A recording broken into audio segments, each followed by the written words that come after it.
Now, while the country braces itself for large-scale strikes on Thursday, one city is already in the grip of industrial action. In Southampton, binmen and tollbridge operators have again walked out in a row over pay and pensions, leaving roads gridlocked and rubbish rotting in the streets. Our business correspondent Siobhan Kennedy reports from Southampton. Binmen out in force today, the start of a 7-day strike over pay and working conditions. The council wants to cut their hours, and even the lower paid staff face a freeze in wages. Many of them here say they won't be able to make ends meet. I'm living on about 160 to 170 pounds a week, and having a family, it's very minimal. So we're on the borderline of everything. I can't have a holiday, or the extras that some people have, I don't.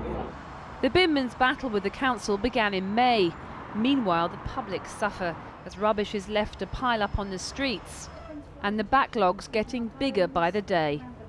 If it wasn't for the wheelie bins, this could be a scene from the 1970s, and union bosses here are predicting a summer of discontent to rival that era, as anger over pay and pensions threatens to spread across Britain. It's certainly spreading across Southampton, as tollbridge workers and librarians also hit the picket line today. Union reps say the outcome of strikes here could have an impact on industrial relations across the country. I believe that we're actually a test case for the rest of the country.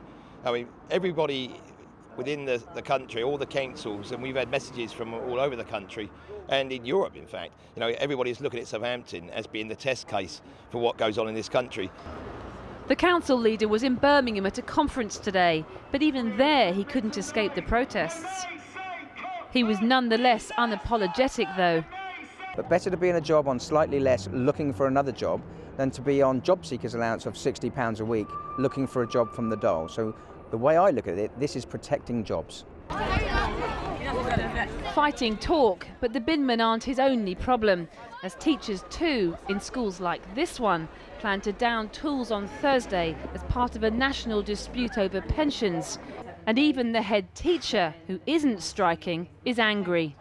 I've obviously signed up to a profession and a contract which seemed to be very clear about what my entitlement would be. I've been in my role for 28 years, and obviously I'm a successful head teacher running an outstanding school, but it does change my long-term prospects quite dramatically, so I have a huge amount of sympathy.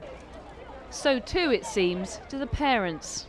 At the moment, I'm going along with pretty much with the teachers. I think they've got quite a valid case at the moment, but see how it goes for the future, I think. The government really completely unreasonable.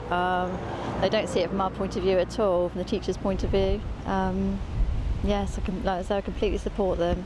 From the binmen to the street cleaners, librarians and the teachers here, there's a growing sense of anger and injustice. And unless government and unions can find common ground, it's a scene that's likely to be repeated up and down the country.